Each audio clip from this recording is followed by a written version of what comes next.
So it's not exactly a new warship.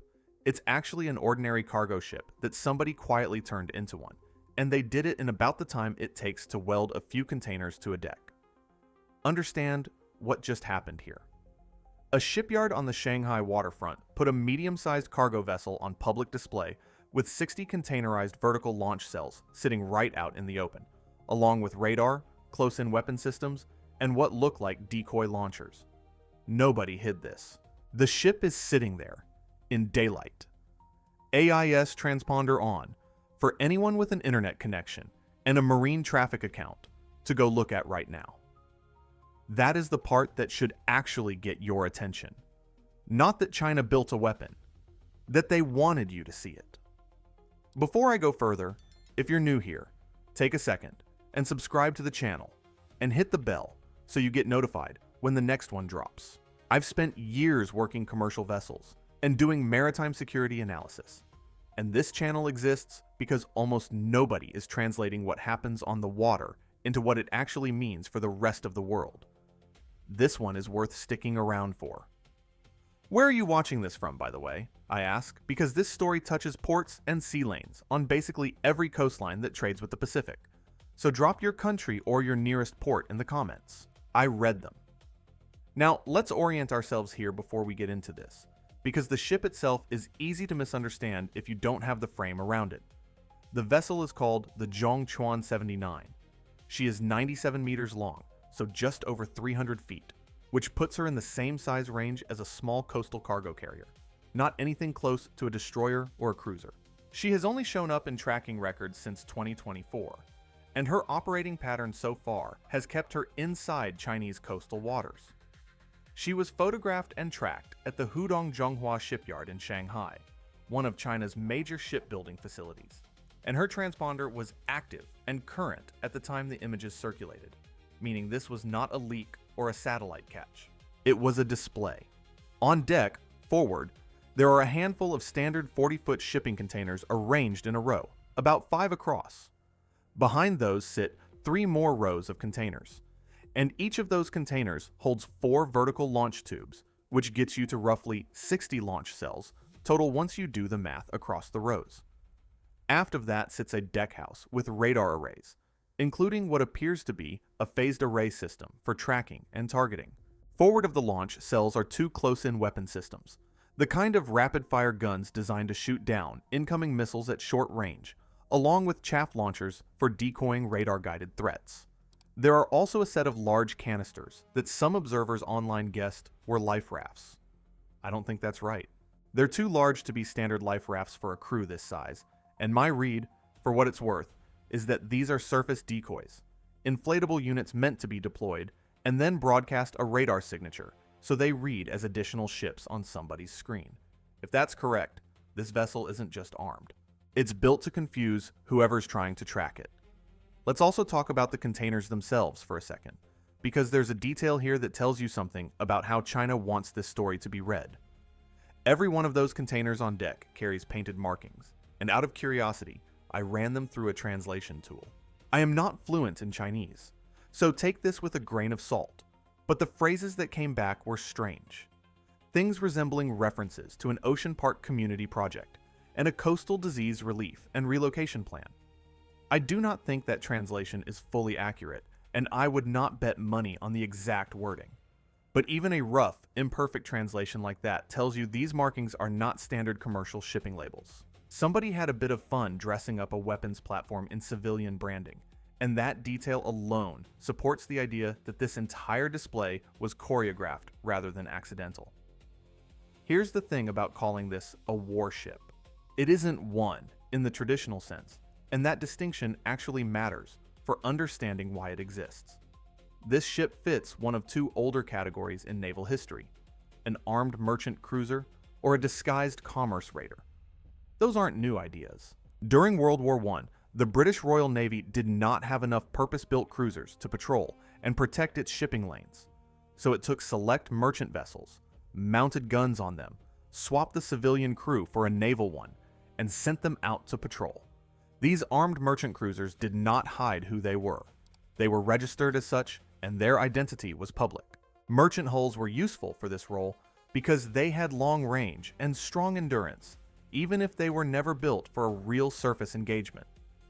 Commerce raiders are the more aggressive cousin of that idea, and you can trace them back even further, to the American Civil War, with ships like the Alabama, the Shenandoah, and the Florida. Germany fielded around a dozen of these in World War II, sending them out to hunt down and interdict merchant traffic on global sea lanes, rather than confront a full convoy. Both concepts eventually faded out, because convoy escort systems became standard by the middle of World War II, and a lone raider stopped having easy targets to pick off. So why would anyone revive this now? Let's build the geopolitical layer underneath the hardware, because the ship only makes sense once you see the industrial base behind it. China's Navy, the People's Liberation Army Navy, is expanding at a pace that has no real historical comparison outside of wartime mobilization. The most recent annual Department of Defense report on Chinese military and security developments lays out growth across nearly every category, from aircraft carriers to amphibious assault ships, cruisers, destroyers, a wide range of smaller combatants, and increasingly quiet submarines pushing into new propulsion thresholds. If a country already has that kind of naval construction pipeline running, an armed merchant cruiser looks almost like an afterthought. Except it isn't, because it plays a role the destroyers and cruisers can't fill as cheaply or as fast. The real advantage China has is shipbuilding capacity itself. A slide released by the Office of Naval Intelligence, which has circulated widely in defense reporting, put China's shipbuilding output at roughly 200 times that of the United States. As of 2024, China was already responsible for slightly more than half of all commercial ships built worldwide. By 2025, order books show China holding more than 60% of new global ship orders. That is not a military statistic. It is a commercial one. But it is exactly the kind of statistic that turns into military leverage the moment you decide to convert a fraction of that output. And China is not shy about blending its commercial and military shipping. This is where the pattern actually lives, and it is the part almost nobody outside a handful of naval researchers is paying attention to. Reporting from War on the Rocks has detailed how China's civilian shipping fleet, particularly a growing class of coastal ferries, has been engineered with direct military application in mind, including the capacity to carry tanks and heavy vehicles. China has also developed specialized landing barges designed to let these commercial ferries tie up alongside them and bridge together, creating a rapid over-the-beach unloading capability. That is not a subtle detail. It is infrastructure built for exactly one contingency people keep talking about, which is a Taiwan landing operation. China has also used its heavy lift ships, vessels normally used to transport other ships and large cranes, as auxiliary helicopter platforms when the need arises. China has also used its heavy lift fleet in a way that deserves its own mention, because it shows the same pattern applied to an entirely different ship type. Heavy lift vessels are normally used to transport other ships, oil platforms, and large port cranes across oceans, work that has nothing to do with combat. China has adapted select heavy lift ships for auxiliary helicopter operations, giving them vertical envelopment capability when the situation calls for it. That is a third example, alongside the ferries and the armed cargo ship, of the same underlying strategy. Take a commercial hull built for an entirely civilian purpose and give it a second, quieter military function that only becomes visible when someone goes looking for it. None of this happens in the United States in any comparable way, and that gap goes back more than a century. You have to look at the British in the 19th and 20th centuries to find a navy that integrated its commercial merchant fleet into military planning at this level. The United States built something adjacent to that, the Military Sealift Command, essentially the government's own merchant marine. But true integration of the private commercial fleet into military operations never took hold in any meaningful sense. China has built that integration by design, and it is subsidizing its commercial merchant marine heavily to keep it that way. Take COSCO, the China Ocean Shipping Company, not to be confused with the retail warehouse chain that shares a similar name. COSCO is the largest shipping line in the world by tonnage across containers, heavy lift cargo, bulk carriers, and tankers. It also operates with a government dimension built directly into its structure. Every Chinese flag commercial vessel of any real size carries a political officer on board. A detail that tells you the line between commercial and state interest was never meant to be a hard one in the first place. If you want a deeper technical dive into this relationship, the Naval War College's China Maritime Studies Institute publishes quarterly reviews, dedicated volumes, and detailed reports specifically on Chinese commercial shipping and its military ties. That's where a lot of this analysis originates, and it's worth reading directly if this topic interests you. Let's stay on the hardware for one more minute before we move to strategy, because the details matter here. A standard vertical launch cell on a destroyer like the Arleigh Burke class holds one large missile per tube, something built for long-range strikes or major air defense interceptors. What China appears to be using on the Chuan 79 is a smaller containerized version, 4 launch tubes packed into a single 40-foot box. That tells you these are likely shorter-range systems, probably anti-ship missiles, or medium-range strike weapons, rather than the heaviest interceptors in the Chinese inventory. You lose some punch per missile compared to a dedicated warship, but you make up for it in sheer numbers of tubes you can pack onto a cheap hull. 60 cells on a single 97-meter vessel is a meaningful number when you consider that a Ticonderoga-class cruiser carries somewhere around 122 cells, and this converted cargo ship is getting roughly half that count for a fraction of the build cost and a fraction of the crew requirement. That crew requirement matters more than people give it credit for. A destroyer needs a trained crew numbering in the low hundreds to operate, maintain, and fight the ship. A merchant hull converted this way needs a much smaller team, largely because you are not asking it to maneuver in combat or absorb sustained damage. You are asking it to sit, launch, and either survive or not. That changes the entire cost equation, not just in dollars, but in trained personnel, which is one of the actual bottlenecks every modern Navy deals with, including the Chinese one. So here is the actual strategic question sitting underneath a photograph of a cargo ship with missile tubes welded to its deck. What do you gain from a fleet of these that you don't already get from your destroyers and cruisers? The first thing you get is speed of fielding. The United States has just announced 2 major shipbuilding programs of its own.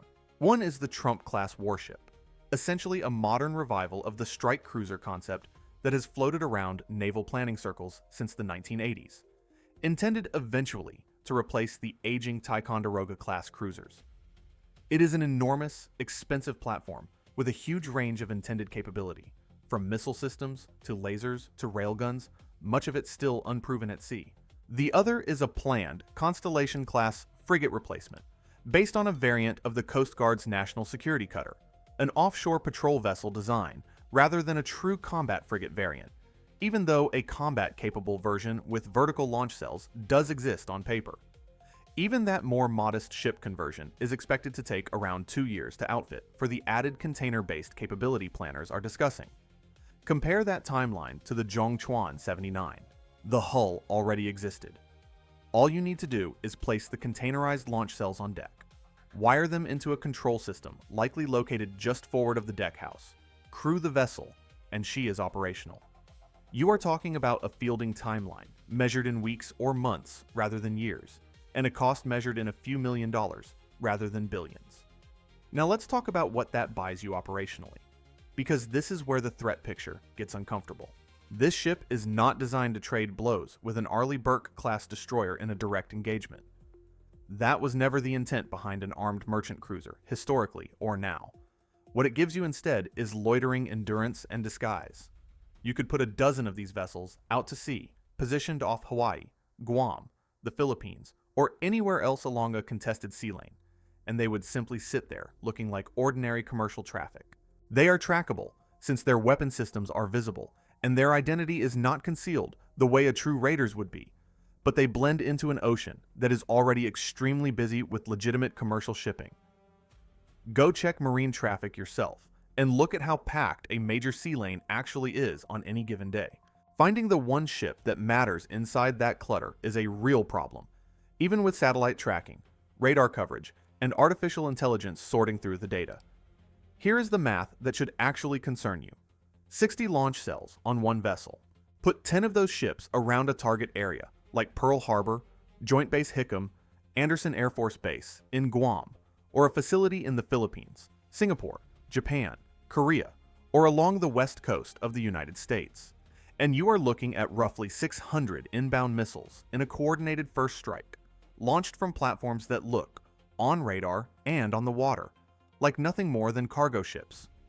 You could sink them once they're empty. Nobody argues otherwise. But the first strike already happened by the time you make that decision, and that is the entire point of the capability. It buys the initiative.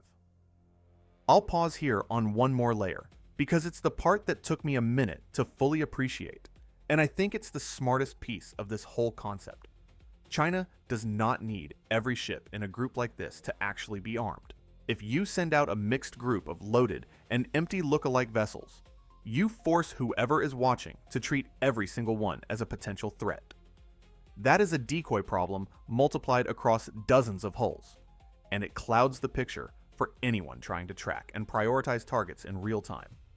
Let's put a real number on that last point, because vague statements about cost do not tell you much on their own.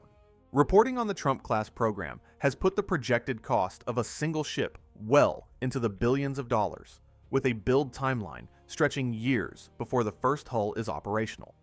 A converted commercial vessel with containerized weapons, by contrast, is being described as achievable for a few $1,000,000 once the hull already exists, since you are not paying to design and build a warship from the keel up.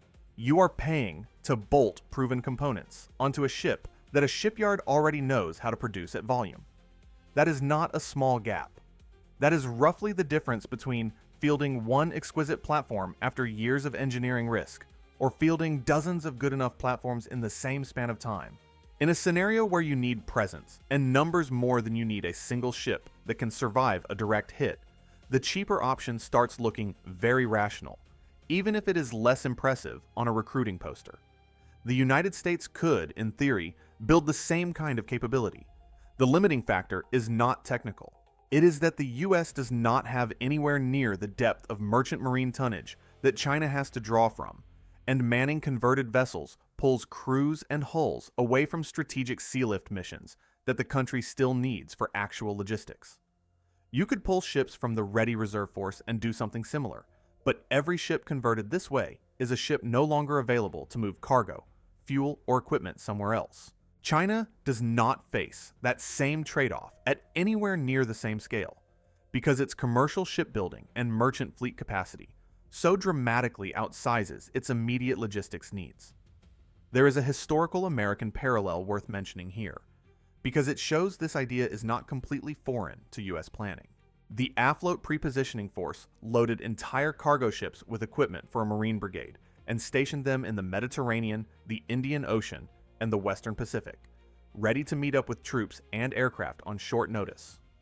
The concept of loading commercial-style hulls with military capability and staging them forward is not new to American strategy. It has simply never been pushed toward an armed, first strike-capable configuration the way China appears to be doing now. Let me ask you something in the middle of this, because I think it splits opinion. If the United States announced tomorrow that it was converting a dozen of its own container ships into armed platforms exactly like this one, would you see that as smart, cost-effective deterrence, or as an escalation that makes the ocean more dangerous for every commercial vessel out there? Hold that thought, because it connects to where I land on this. Now, this ship does not exist in isolation, and that's the part I want to spend a little more time on before I give you my read. China is not simply building one experimental vessel and hoping for the best. The pattern across its shipbuilding sector shows dedicated design work on modular weapon containers meant to be dropped onto commercial hulls with minimal modification. The same containerized launch concept has shown up in reporting on other nations too, which tells you the idea itself is not some secret Chinese invention. The United States Army has fielded a counter-drone system that pops directly out of a standard shipping container. Reporting around President Trump's visit to Fort Bragg noted mysterious guided rocket launchers positioned nearby inside shipping containers during the visit. And Ukraine's long-range drone strikes deep into Russian territory earlier this year relied in part on drones smuggled and launched from modified truck trailers, a related concept applied on land instead of at sea. The common thread across all of these examples is that hiding a weapon system inside an ordinary shipping container is now a proven, repeatable tactic, not a one-off gimmick. What makes China's version different is scale and integration. Nobody else has anywhere close to the commercial shipbuilding base or the merchant fleet size needed to turn this from a novelty into a genuine auxiliary strike force. It's also worth asking why China would bother demonstrating this now rather than quietly, building a fleet of these in the background and revealing it only if a conflict actually started. My honest read is that the demonstration itself is the weapon. A visible, trackable, armed merchant cruiser sitting at a public pier forces every planner in Washington, Tokyo, Manila, and Canberra to start factoring container ships into their threat models. That is expensive to defend against, even if China never builds a second one. Because now, every ordinary-looking cargo vessel near a sensitive base or strait becomes a question mark that somebody has to spend time and resources ruling out. One more piece worth adding before I give you the verdict. Detecting these ships in the real world is harder than it sounds, and it is going to get harder, not easier, over the next few years. The tools that exist right now, satellite imagery, infrared sensors, radar cross-referencing, and AIS transponder tracking through services like marine traffic, are good at catching ships that go dark or behave strangely, sitting still for too long, loitering off a coastline with no obvious commercial reason, or simply not transmitting at all. We already see this problem with the so-called dark fleet, the sanctioned tankers running without transponders to dodge oil sanctions. A converted armed merchant cruiser gives an adversary a version of that same problem. Except now, the ship you are trying to identify might be transmitting completely normally, behaving like an ordinary cargo carrier, and only revealing itself the moment it opens fire. Layer artificial intelligence and satellite tracking on top of that, and you can narrow the list of suspicious vessels considerably, but you cannot get it to zero. And zero is what actually matters when the payload is 60 missiles per ship. In my opinion, as someone who has spent years working around commercial and military vessels, China is not hiding this ship by accident, and they are not hiding it because they made a mistake. You do not build something like this at a public pier on the Shanghai waterfront, with the transponder live and the weapon systems in plain view, unless you want it photographed. This is a deliberate signal, not a leak. The message is that China can field a first strike auxiliary force cheaply, quickly, and at a scale the United States currently cannot match, because the industrial base underneath it, the shipbuilding capacity, the merchant marine integration, and the political control over commercial shipping lines has been built for exactly this purpose over the past 2 decades. The weapon on the deck of the Chuan 79 is not really the story. The story is what sits behind it in every Chinese shipyard capable of building the next 100 of these. One last thought before I put this to you directly. I have heard the argument online already, and I understand it. People point out that you could sink a ship like this with a single air-launched cruise missile before it ever gets a shot off. And that is true in a scenario where you already know exactly which ship is the threat. The entire design of this concept assumes you will not know that in time, because it is sitting in a shipping lane packed with hundreds of other identical-looking hulls. And by the time you have positively identified it, the missiles are already in the air. That gap between detection and confirmation is the whole point, and it is why I do not think this is a piece of propaganda theater. I think it is a demonstrated, fieldable capability that changes the math for every base commander in the region. So, who do you think is really at risk here, and who should actually be worried? Is this a legitimate deterrent move by China protecting its own sea lanes and coastline? Or is this a first strike weapon aimed squarely at American and allied bases across the Pacific? Tell me where you land in the comments, and tell me why, because I want to hear the disagreement on this one. That's it for this episode. Until next time, take a moment, subscribe to the channel, hit the bell, drop a comment, and share this with anyone who needs to understand what's actually happening on the water right now. If you want to support the channel directly, you'll find the Super Thanks button below, or you can head over to Patreon and become a monthly supporter. Until the next episode.